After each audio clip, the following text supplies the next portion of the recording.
সংসার কারে কয়? একটা সংসার করা মানুষকে জিগাতে হয়। দেখেন আমার পিছনে একটা আছে সংসারিক ঘর, যেখানে নাকি ধান ক্ষেত, সবজি ক্ষেত একসঙ্গে করেছে, কলার বাগান, যত শাক সবজি ক্ষেত করেছে একটা পরিবার।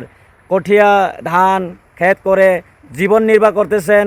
আরও সংসারে কত জ্বালা, যারা সংসার করে তারাই বুঝে। আরও এরকম সংসারে যখন এই ঘরটায় যখন বাস করে, এইরকম ঘরে যখন সংসার চালায়, তার জন্য আমাদের তরফ থেকে দোয়া এবং ভালোবাসার থাকবে।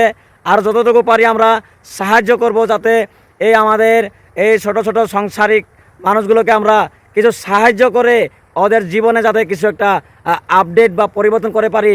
সবাই চেষ্টা করবেন, তখন আপনাদের ঘরে আপনাদের মনে শান্তি আসবে, দেশের উন্নতি হবে।